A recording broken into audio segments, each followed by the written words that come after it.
Hi, everyone. It's Paul Bourne here. Welcome to today's webinar, Asking Our Communities, a journey to understand participation and involvement.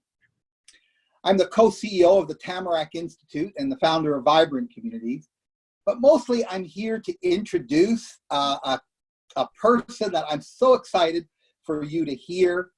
Her name is Lydia Kamani from the Vancouver Foundation.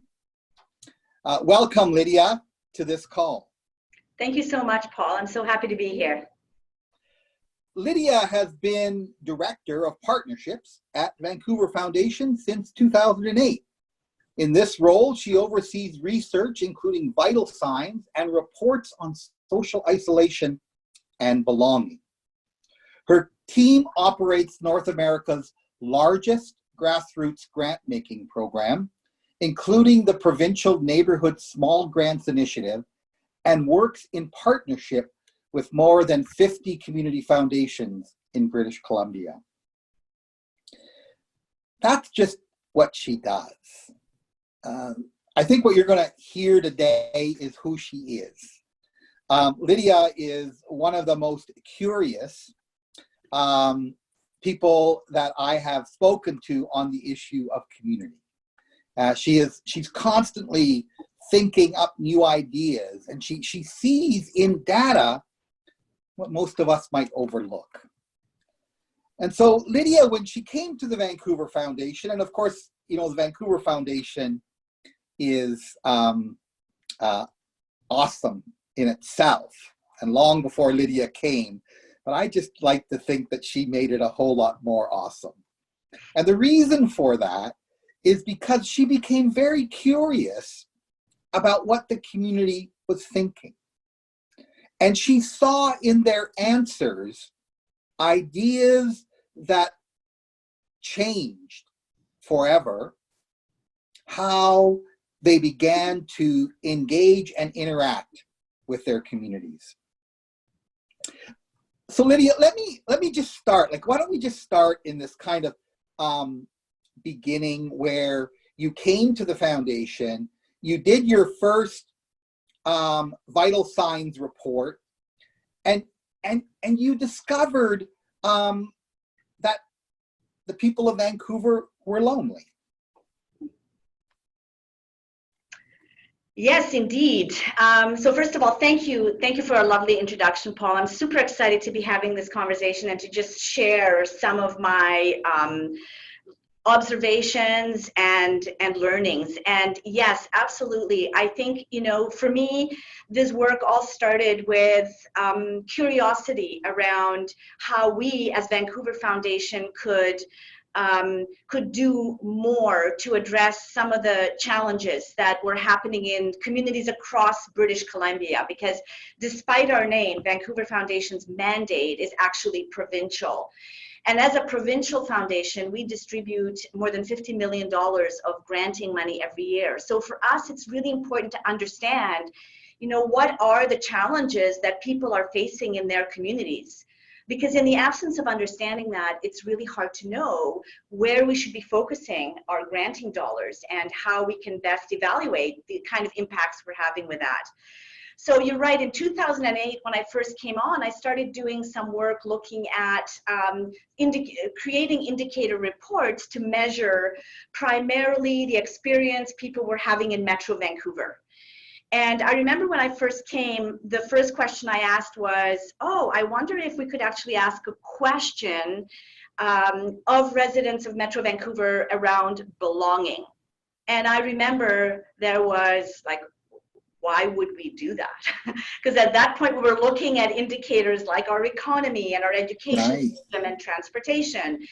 And I had some conversations with people and thought that this would be like just an interesting additional piece of information to layer onto our vital signs report. So in 2010, we asked our first question in a survey on belonging. And that was really I think in a way what started off this super interesting journey, certainly for me and for Vancouver Foundation as a whole. Because what we discovered is that more than a third of the people in Metro Vancouver said that their sense of belonging was weak, was somewhat weak or very weak. So that was a very startling number. But aside from just finding that number, what was fascinating was the response to it. And for me, that's what I'm always curious about, because we can present all the data we want, and if people don't respond to it or don't find it interesting, it won't go anywhere. So we present this data, we put it out there in our vital signs report, and all of a sudden we have every media outlet in Vancouver wanting to interview us, but not about the rest of the report, but to talk about this issue of belonging. And so for me, that's kind of the lighthouse in a way, sending out a signal, like, wow, there's something really interesting here. Like, people are fascinated, they're interested. And so I'm starting to go out to communities and talk to people about this. And people are starting to open up and share a lot of personal stories around their sense of belonging or their lack of belonging. And, I'm starting to feel, wow, there's so many interesting opportunities here. There's something here that we need to dig deep. And that was really the beginning of our journey of kind of building on that more traditional approach to vital signs that we had in the 80s. And really starting to focus in on, what are more experiential kinds of ways we can capture our experience in community.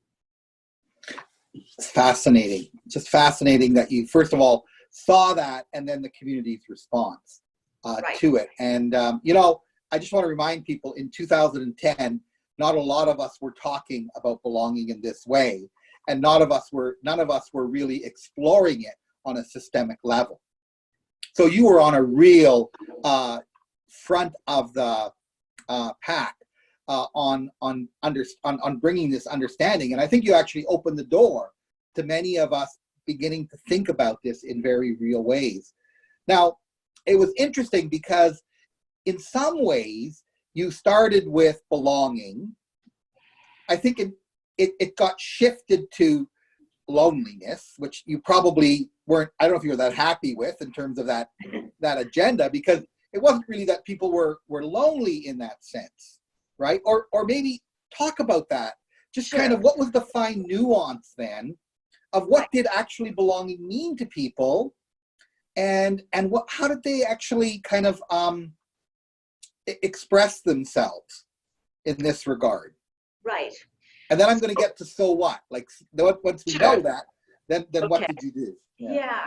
So here in 2010, we do our report on belonging, and then the question is, like, where do we go from there, given that there's so much interest in it? So in 2011, we went out to 100 leaders in Metro Vancouver, and we asked them, what do you think is the most important issue facing our province, and what should Vancouver Foundation be focusing on? And we asked, it was an open-ended question. And to be honest, Paul, we really expected that we were going to hear back about things like youth homelessness and poverty and drug addiction and affordability. And for sure, we heard back that all of those issues are important. But the most important issue we heard back in response to the question, what do you think is the most important issue facing our region, was that people felt that residents were retreating from community life, that they were less involved, they were participating less, and that there was this sense of people feeling disconnected from each other. And really? These leaders felt that if we can't address that sense of kind of retreating from community life and that issue of sort of lack of connection, then we won't be able to solve any of the other problems like youth homelessness or poverty or any of those. That in order for us to solve any of those issues, we first need to create a resident and citizen base that has the capacity and concern and willingness to engage with each other to solve those problems. And so that was in 2011, and that led directly to our next report in 2012 on connections and engagement, where we actually wanted to understand to what level are people engaged and connecting in our community. And in that report, we actually didn't even ask about loneliness. We asked one question around, do you find yourself alone more than you would like to be? And so while Oh my. we got an interesting response to that, but it wasn't even that was the most interesting. It was all, it was a series of other responses that we learned that opened up this whole, I think, floodgate of reaction to what these results meant. And so, I'll just share kind of two of the most important results that we found in that report. So first of all, it was people reported that Metro Vancouver, which is home to more than 2.3 million people, is a really hard place to make friends. That our connections are cordial, so people are friendly, but they're weak. And that we have little interest in getting to know each other better. And so these two facts alone created such an outpouring of reaction from people. It really struck a chord. And for the first time in our history, we all of a sudden found ourselves in this really interesting situation of having information around how we are in community that was starting to really generate a huge amount of public conversation and discourse around loneliness, around social isolation, and what this all means. It's just fascinating, huh? Yeah. And intuitively, as soon as you said it, the first time I heard you talk to me about this, it just made so much sense. So people retreating from community life. The question is why? I want to get to that maybe a little bit. They become less engaged. Okay, so they're somehow retreating from community life, whatever that is, how or why or what, And as people become less engaged, they become less involved. Yes. Right. The quality of life, as people become less involved, their quality of life starts to become reduced. Yes. And then finally, for those of us who work at community change, our ability to engage the public in the improving of quality of life becomes more difficult. Absolutely. So the solution, in some senses, isn't just to push harder, to spend more money. It's to go all the way back up and get people to be more engaged, help people to become more engaged. Absolutely. Yes. So let's talk about that cycle, because there's a bunch more that just, so for everyone listening, if you think you've got to the best part so far, you're not. It's coming. But I also want to let you know that there's a chat box on Zoom. Open it up. And if you have questions or comments, please leave those for us. And about halfway through this conversation, we're going to be answering your questions and engaging in your comments. So Lydia, it's now 2012? Right. Your team has assessed all of this. You've created quite a splash. What happens? How do you now begin to respond? Right. So after the release of our 2012 report, and we got this amazing reaction, and there's just like one other piece I'll add because this becomes really important to our next conversation. But we basically, when we asked people, why are you retreating from community life? Probably the most frequent response we got that was cited by more than a third of our respondents was that they felt they had nothing to offer. Wow. So that was a huge, we've never heard that before in any survey we've done, that people actually feel that they don't have anything to offer. So that's why they're not getting involved. So for us, this was like a big aha moment in that, wow, of course, because for us, we have such a belief that everyone has a lot to offer. But if you feel that you don't, then of course you're less likely to be engaged and reach out to people. So for us, the 2012 report was really the tool we needed to really go out further into community and engage with community and talk to people and really understand what was going on for people, what they saw as potential solutions, and where we as a community foundation could go and how could we inspire others. So we knew that we were never going to fix this problem of people feeling lonely, isolated, and not being involved. We could, facilitate and inspire conversations, but the solution is going to be with everyone and with every nonprofit, government, and business. And so we really saw our role as being a catalyst for conversation and inviting people in. Now, one of the really interesting things on this journey, I think that certainly the work, Paul, that you have been doing has been really seminal on our journey. I think there's three giants in this field. Certainly you and the work that you've done. I would say Peter Block, with his work on community, the structure of belonging, and Alep Mansky with a lot of the groundbreaking work he has done on social innovation and impact and so forth. And so, I've really leaned a lot on the work that all of you have, really seeded in community. And I think, for example, a lot about the book that you have gifted the world with, the deepening community. Because I think in that word, deepening, is actually not only the challenge in a lot of the work that, we have been doing, but therein also lies the solution. Because what we have learned is that it's the shallow experience of relationship. It's the shallow experience of friendship. It's the shallow experience of community. It's the shallow experience of giving, of showing up, that is really the most counterproductive to well-being, to thriving, to joy. It's also the barrier, the barrier that stops us from being able to engage from that heart-centered place.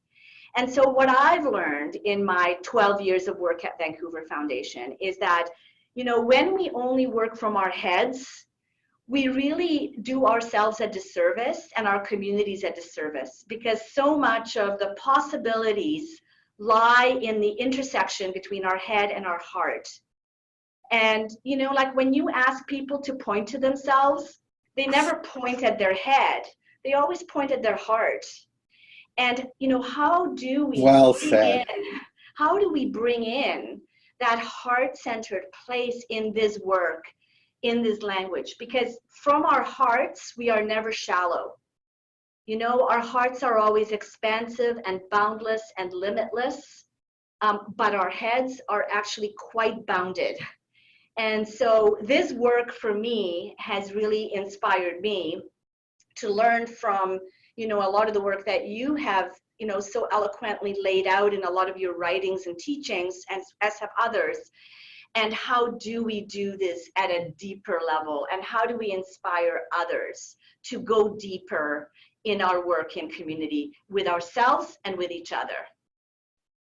Wow, Lydia, I just, for our listeners, you can see why I was just so enamored by the passion that Lydia brings to this work. And just to give you a sense, Lydia, some positive affirmation coming in from our listeners. Darlene Weber writes, I'm here to learn how public libraries can provide social infrastructure in our communities. A sense of belonging is exactly what we need to understand and address. Love this, exclamation mark. Got a bunch of questions coming in from people like Brooke Madison and Marilyn Moffat, and more to come. So the conversation will continue. But Lydia, I want to go down this next road, because when I was in your office and you told me about what you did, I think it was last year that the survey went out. And I couldn't believe the words, because in some ways what you did was so simple and so obvious, and yet nobody thought of it, right? And you went out and asked questions of involvement and participation, right? So right.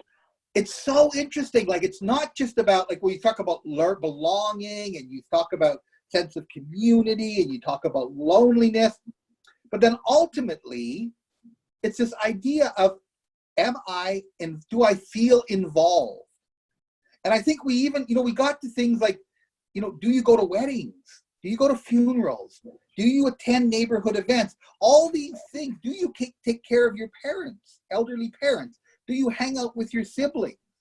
Right? So if we broaden that experience of involvement, then it almost changes the story. Because, what we're doing is we might say the involvement shifted rather than people aren't involved. And then this whole notion of participation, right? What do you participate in, and what does that look like in terms of the building of community life? So talk to me about that survey and what you heard. Okay. So in 2019, we did this, our new vital signs survey, and that was basically focused, as you said, on it's basically a snapshot of community participation. And what we decided to do was to take a generational approach. So we wanted to actually look at the results based on how different generations respond to each question. And we were curious to understand how people are participating, what are the trends in participation, and what are the opportunities for us as a community foundation to support and build on that.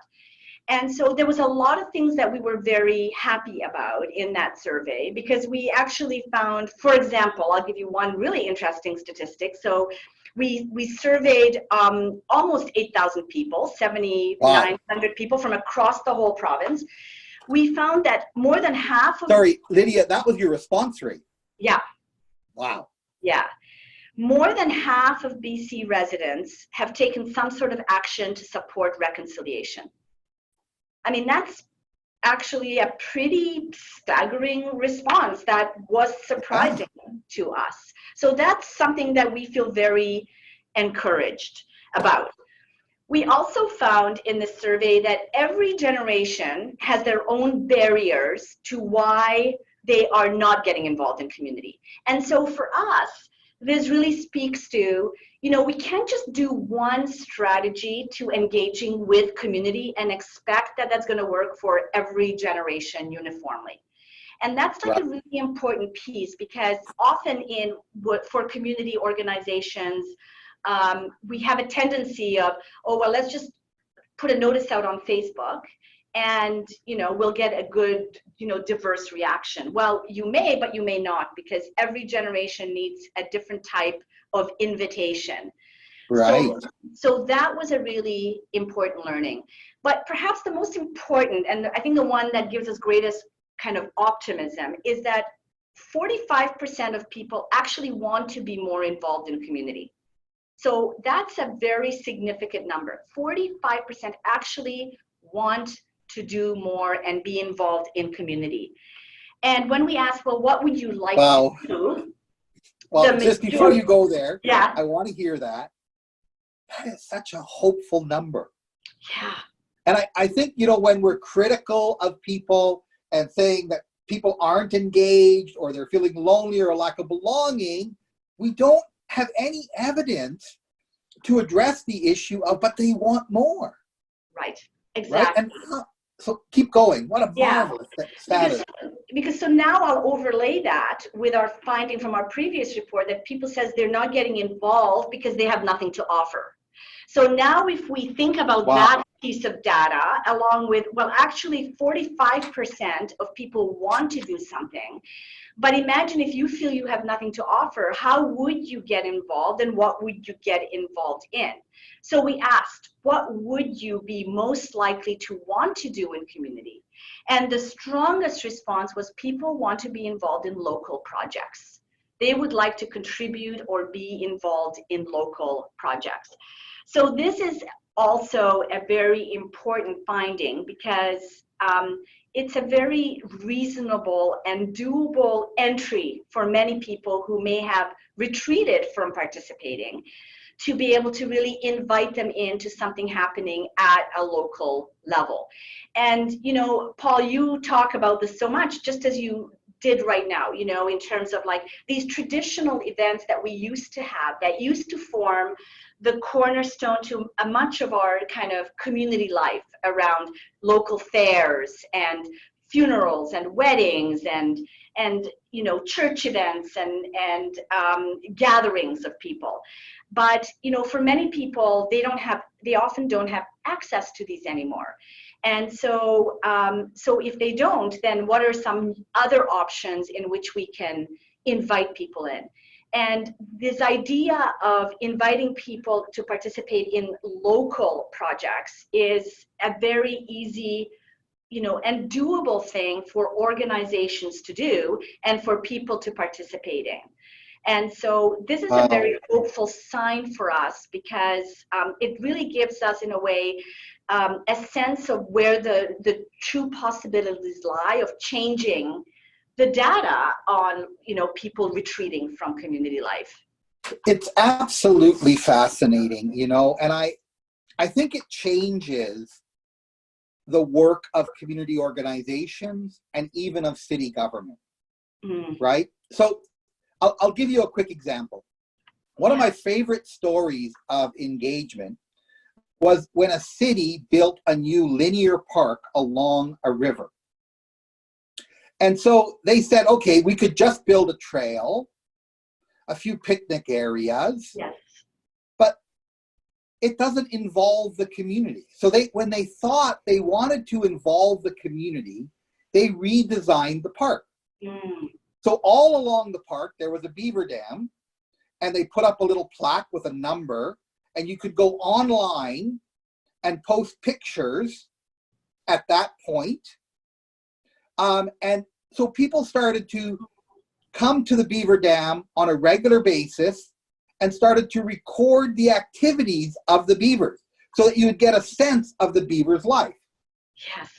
There was an osprey nest, right? There was flooding. There was in different areas. And so eventually the community was building knowledge for the community about life on that river. So when they then wanted to do a river cleanup, they had to turn away the volunteers. Wow. So it's interesting, so we build arenas, we build parks, we build all of these things that we kind of do to entertain people so that they might live healthier and fuller lives, but we don't build them in a way that they allow those 45% to do more.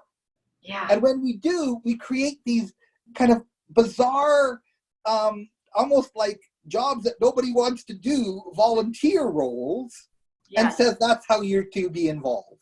Yeah. Yeah. Right? So I think that there is, and maybe that was being too critical on that last statement, and I didn't mean it to be. It's just that what you're saying, it just creates a whole nother level of creativity in how we respond to our communities and how we involve them. Yeah. I think it's such an interesting example that you've just provided, and it's an excellent example on so many levels because it really builds on so much of the research that we've been doing. But why that's especially also powerful is because it highlights the importance of creating opportunities for people to meet each other and share in just kind of everyday things. Yeah. Now, there's some really interesting research that's showing that brief interactions with strangers can have a hugely powerful role in well-being. So, it doesn't always have to be, a 2-hour conversation, but just even chatting with a stranger over and looking at a beaver dam or admiring public art, for example. Even those small interactions, for many people, that can be a very significant kind of opportunity to feel better. And then the other thing you've mentioned, which is that, you provide people with something interesting to look at, to participate in. And the interesting is really important because, we all know that if something is interesting, we're much more likely to want to go back again. And, from that place, you build that capacity for talking to others, for feeling like you want to be involved in the project, for feeling like you want to contribute. Like, that's such a perfect example of how this continuum of showing up, being interested, being involved, engaged, participating, and contributing works. And it's a simple but like very elegant example of how this actually works in community. What a marvelous way that I know we're going to have you back. I want to have so many more conversations about this. But the other one is, I know that, and I don't think we're going to do justice to this next question. And clearly we're going to have to do another webinar to expand on it. But it's really now, because I don't know of anyone who knows how to do this better than you. And it's, what is the value of asking your community questions? So just that simple kind of, because many of us who are listening today, we have responsibilities to know what our communities want. And we do surveys, we, host booths at events, we try to learn the wants and needs of our community. What if just, maybe let's, in a nutshell, because I do want to open it up to questions in the next 5 minutes. And please, we've got lots more here. Amit just put one in. Amit, Tasha, Marilyn. So we've got a number of questions coming in here again. I want to move to those, but let's give people some ideas around this, and then knowing that we're going to promise you another webinar that's going to work at the specifics, maybe even the technical side of asking your community. Sure. So the value, I'll give you just a very, the way that I think about the value of this is that, for us as a community foundation, and for many organizations, we're trying to find the path to reaching the most number of people, to inspiring the greatest change, and to doing the most good in community. I mean, I think we're all after that same thing. But how do we know what road to take? Asking helps us determine what the road is. The answers to the questions are the coordinates on the compass that we use to determine the direction that we need to go in. So that's the simplest way I can explain it, is I think that the value of asking as an organization is that it gives to us a couple of key coordinates that we can then use to set our compass and figure out what direction we're going to go in. And this changes from year to year. It changes based on the question we ask. But in the absence of the coordinates, we never know where we're going. So asking questions really helps us figure out those coordinates on our compass for our future direction. So 2 sub-questions. Those 8,000 people that filled in your survey, so this is what a response that I've heard. Now we've built up their expectations that more will happen. And in some senses, we've done disservice to them because we know it won't. Right. I think that's incredibly cynical, but I want, you know what I mean? Like, what is this about building expectations of our community? Is that a disservice? No, I think building expectations is really important in terms of inspiring people to expect more from all of us. So I think it's a good thing when people expect more and want more from all of us. But I think Lydia, that, yes? I'm going to vote for you for mayor. Wow, what an answer. That is so perfect. I mean, that's what wouldn't we love it if every city government said that same thing? Keep going, sorry. I think that we see ourselves as one spoke in that wheel that turns the engine of a vibrant community. But we are just one spoke. Our role is to inspire others so that we can actually move together for the smoothest ride. And, how do we do that? How do we actually invite people into conversations? How do we inspire others? How do we seed others? And that's the challenge. The challenge is that we will never solve any one problem on our own. But, you know, we can invite others into participating in finding solutions together.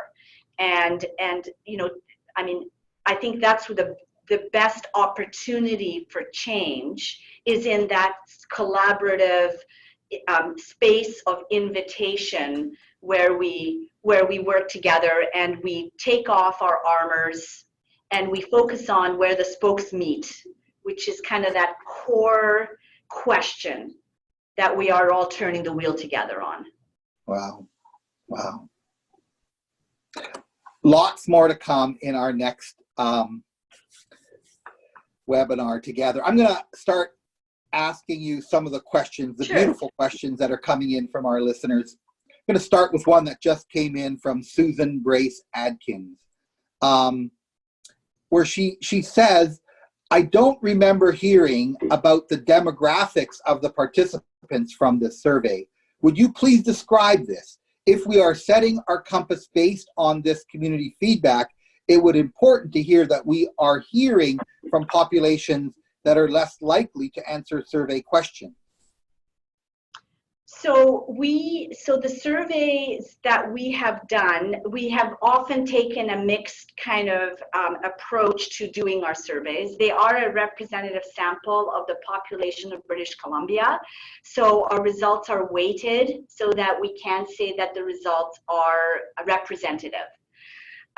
For our last survey, which was on the participation, we actually divided up the survey into 5 generations. We looked at the survey results by iGen, millennials, Gen X, baby boomers, and what we call matures, which is 74 years plus. And we divided the results up by those populations. So we do say in our survey, and you can look at it online, that we are able to offer that we do have a representative sample of the population. Now, having said that, like every survey that is done online, there are limitations, and I thank the person asking the question, because it's a very important question, and we've actually have made a commitment for our next survey that we are actually going to push the envelope on who we engage and how we engage people in answering those questions. Because it's absolutely true that anytime you move to either a telephone interview or an online interview, you are excluding certain people from participating. And I think we all have to do better on how we include and engage people in our surveys. So I certainly agree that there are limitations of the methodology that we have used, and we are going to be slightly shifting them. It's a very appropriate and fair question, but it's unfortunately, it is a limitation of that survey design. No, it's great. And I think, Susan, thanks for your question. And I know that the Vancouver Foundation is an amazing organization and thinks about these things quite clearly. We are also doing a lot of work at Tamarack on this issue, and follow Lisa Adagali at our center. She's our community engagement expert who's been doing a lot of thinking exactly about this question. Amit Sangha, I'm terrible in pronouncing names.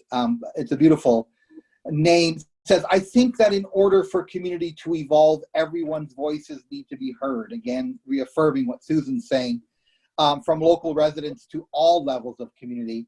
I feel that not all voices are heard in the community I live in, and normally only voices in higher power are the ones in control. Megan Smook is asking us, what is the line between superficial interactions that don't support connection versus micro community connections that do? Kind of an interesting question, right? Like, you're talking about those superficial interactions, maybe like going to a movie where you're interacting with a whole lot of people, but it's like really superficial. And then there are micro community connections that I'm assuming what Megan's talking about is having kind of a meaningful moment with a stranger. Right. Is that what you were getting at, Lydia? Yeah, but I think what I would also add to that is that what we have learned in our work over the last 10 years is that we all need, in the ideal scenario, and for optimal community well-being and for our own personal well-being, we need a mix of all kinds of connections and relationships. So, in interaction with a stranger at a grocery store is fine when you're at the grocery store, and it's nice to have that and chat with someone for 2 minutes. But we need more than that. The challenge is that for many people, they do not have deep relationships at all. So those deeper relationships are missing. It all becomes quite superficial, like very micro and very mini, but those deeper relationships are missing. And what we have seen and what I've heard from hundreds of conversations I've had with people is that people are actually losing the skill of how to have those deeper connections. So how do you even invite someone over to your home for a meal? Like, I talked to someone the other day who said that they hadn't invited anyone over to their home in 12 years. And they said, I don't even know how to do that anymore. Oh my, I want to invite them over so I can show them. I'll connect you. But that's the challenge, is that, I think what we've seen in our work here at Vancouver Foundation is that for optimal community well-being, we need kind of a mixed mode of all kinds of opportunities for people to experience, from that very kind of superficial greeting a neighbor across the fence as you're going to work, to having a longer conversation with someone at a community park as you admire the beavers, to volunteering with someone, to actually inviting someone over for a meal, to sharing, a very profound life experience of grief at a funeral, for example. We need all of those in order to build our capacity in community for caring about each other.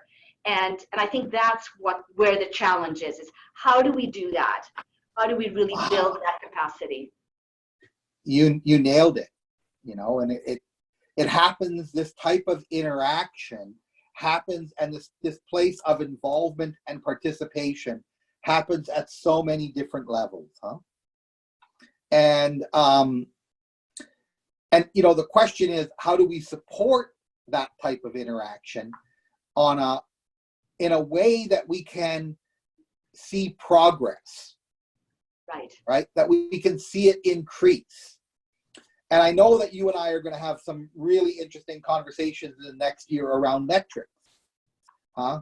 How do we measure it? Because it allows us to put pathways into place that if we do certain types of activities, we're increasing this type of involvement. And I think, sometimes I just think about, I want to run a campaign on the value of inviting children to weddings, right?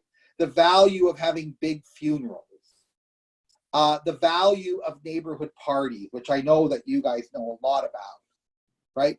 But it's really interesting. So that takes me to a question from Lise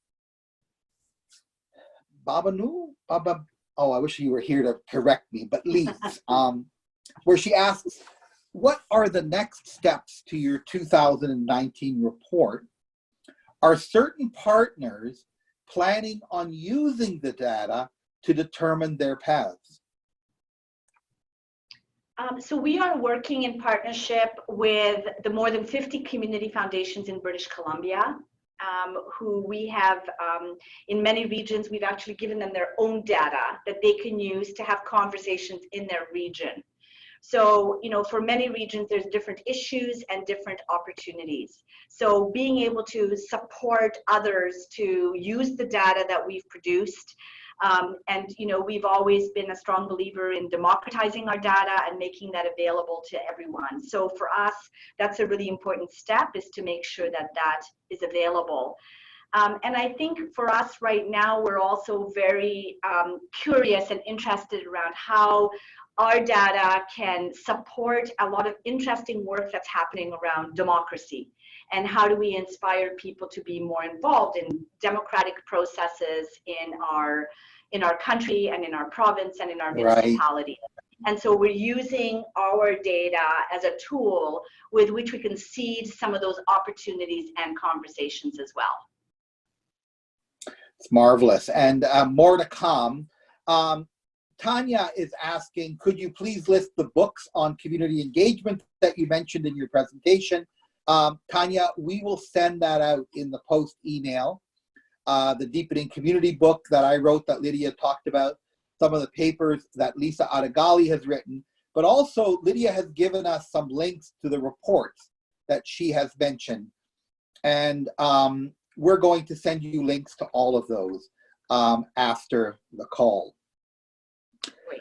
Sarah asks, as an immigrant, I had been struggling for years to understand Canadian culture and learn social interaction standards. I personally believe that it might be one of the barriers for immigrants to connect with the community in the first place. Have you done anything about it? Isn't that interesting? I mean, in Vancouver, of course, in lots of British Columbia, this has to be an incredibly important question. It really is. And I would really encourage people viewing this webinar to have a look at our Neighborhood Small Grants website, which is available on the Vancouver Foundation website. But that's our grassroots grant making program. And that is the initiative which most directly has been strengthened and created to address all of the issues we're talking about. And in a nutshell, what we're doing through that work is we are seeding projects at the local level to address some of the challenges that we've been talking about. And some of the most amazing stories that have emerged from this work have been stories of immigrants that have proposed and worked with local residents to create a project in their community and have invited in neighbors to learn about their culture, their language, and what has happened as a result of a small project that we have seeded for $200 or $300 in terms of shifting people's perceptions about newcomers to their community is nothing short of groundbreaking. And we have a couple of examples of businesses that have been formed that are now some of the most successful catering businesses in our province that emerged from these small projects that have all happened because people have come to learn each other, trust each other, and support each other. So I think we have an example of one project, of one approach that we are actually now trying to grow across the whole province, and I'm hopeful that it'll actually grow across the country at some point. Because I do see the possibility in addressing the exact challenge that was posed in that question. Marvelous. Lydia, an affirmation. Tasha Williams writes, I really like the simplicity in Lydia's approach, and a little happy face. So that's, I think, the greatest compliment that any speaker can get, that you're making it very clear and understandable. Marilyn Moffat writes, the shallow questions, the shallow answers start to distance from others. It is when we really ask deep questions and engage people, you can then finally get to the real answers from the heart. At that point, connections really happen. Yes. Brooke Madsen asks, what led you to think of asking the initial question of belonging in 2010? There were a couple of things. I came into this work at Vancouver Foundation with a background in health promotion. And so I had dedicated most of my career to looking at health promotion. And I had started to see in that work the relationship between kind of a sense of connectivity and belonging and other health indicators. So I did have a slight interest in that. But also I was very lucky in that one of the first people I met when I came to Vancouver Foundation was Alat Mansky. And Alat Mansky at that point was doing some pivotal work around on so many different levels. But he and I started working together, talking about belonging.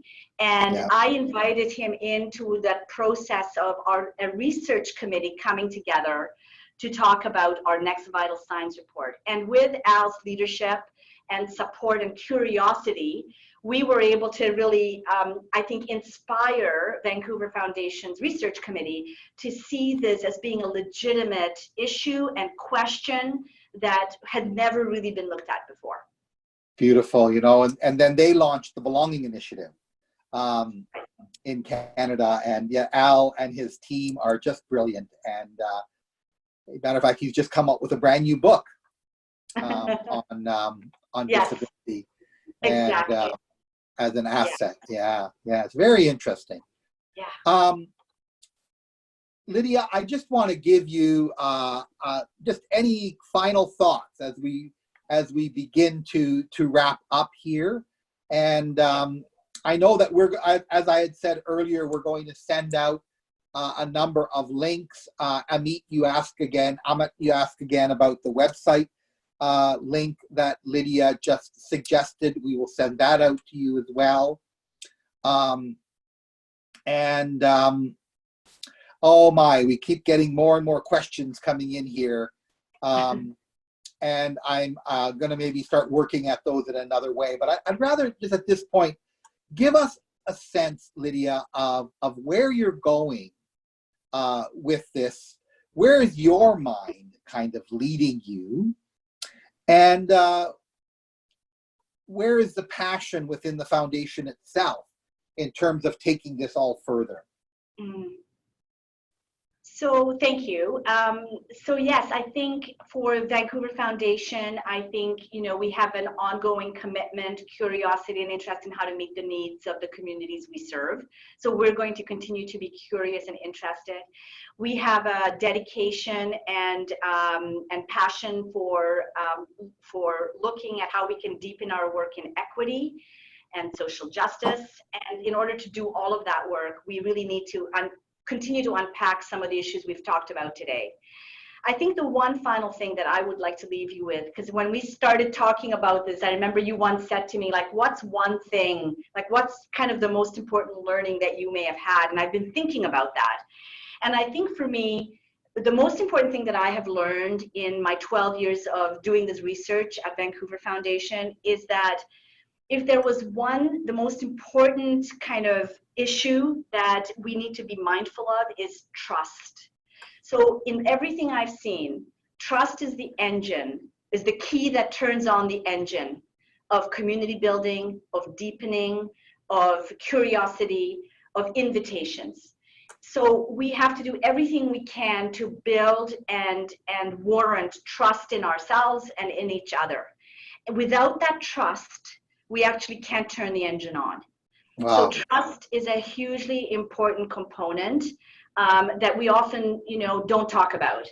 And so I think if I could leave people with one question, it's, you know, how can you build and develop trust with the people you work with the people who are your allies, with the people who challenge the work that you do, and even within yourself?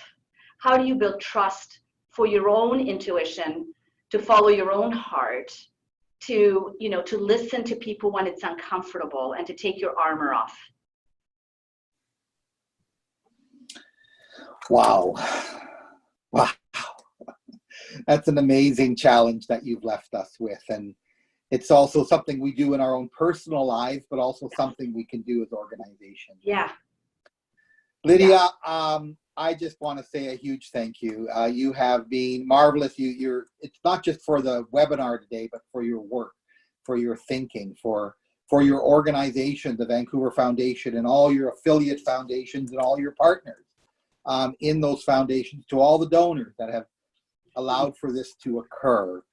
This is exactly the type of thinking that's going to make our world a better place. It's extremely hopeful to hear this. I know it's really complicated and it's very difficult to find results, but just a huge applause to you, and thank you so much. That's just very much. A pause for the round of applause for Lydia that everyone's giving us behind. We had over 700 people sign up for this call, so there's going to be lots of dialogue going on for a while. I know that going forward, we want to have another webinar with you on really focusing on the kind of technical side of asking our communities. I certainly want to have another webinar with you, maybe with Mark Cabage, on how to measure impact, right? So if we're going to implement ideas, how do we actually understand that our communities are getting better at belonging, are becoming more involved, are participating more, right? And maybe we can talk a little bit more about designing programs for greater participation and involvement, involving others. Lots of upcoming work here. But thank you, Lydia. I'm going to pass it over to Heather Keem, who is our fearless leader. She runs our deepening community division and is doing a lot of groundbreaking work and writing. And I really encourage, when we're sending out our list of things for people to read, that we should also link to some of Heather's blogs. They've been some of our most popular ones at Tamarack in the last year. Heather, over to you with some closing announcements. Thanks, Paul. Before you leave, I just want to leave some things kind of like the now what you can do to keep this going further. So please join the Cities Deepening Community Network to receive my blogs, resources and tools.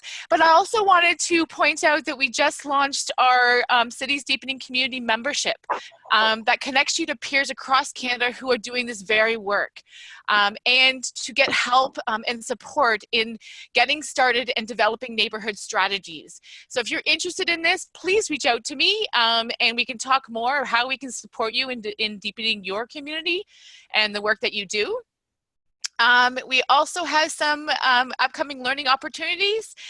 So this webinar here was brought to you by our neighborhood learning community, our community of practice, which talks about how do we build neighborhoods and deepen the sense of neighborhood.